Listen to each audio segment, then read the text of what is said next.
Hi everyone, my name is Angelica. And I'm Luke.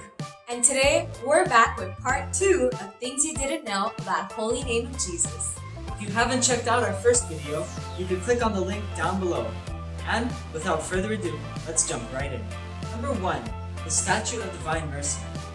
The story behind this statue is actually quite interesting.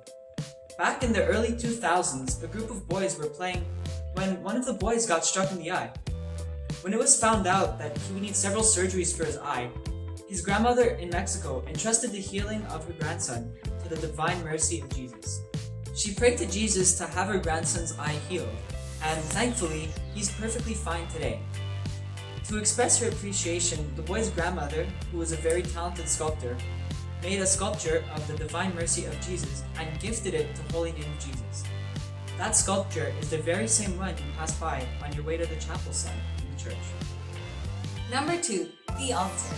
Believe it or not, our altar didn't always look the way it does today.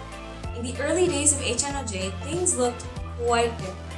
The 3 statues of Mary, Joseph, and Jesus that are currently above the candles actually used to be right above the altar.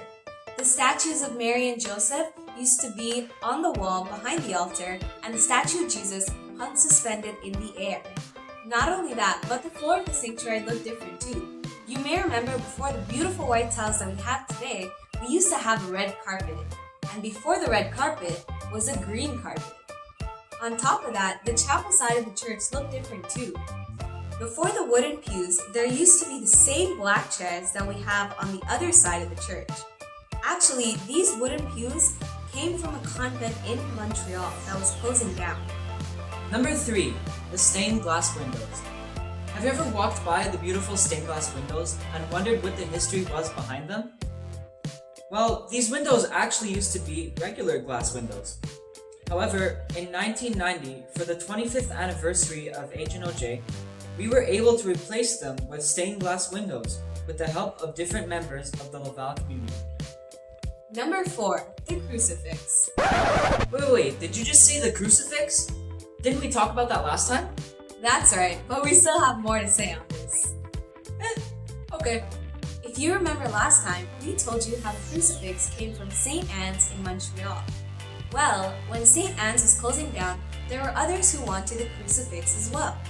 So when they went around the circle asking why each person should get the crucifix, Father Crawford mentioned how he wanted to have it put in HNOJ and how his uncle actually used to be the pastor at St. Anne's. The person in charge simply said to Father Crawford that the crucifix should go home and chose Father Crawford to have it. Number 5, the confessionals. Did you know that our confessionals actually didn't look the way they are now? They actually looked more like this.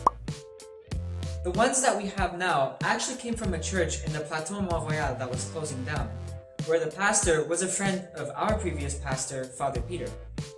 When we got these confessionals, it was decided that one would be placed at the back of the church so that the parishioners would have easy access to the sacrament of reconciliation during Mass.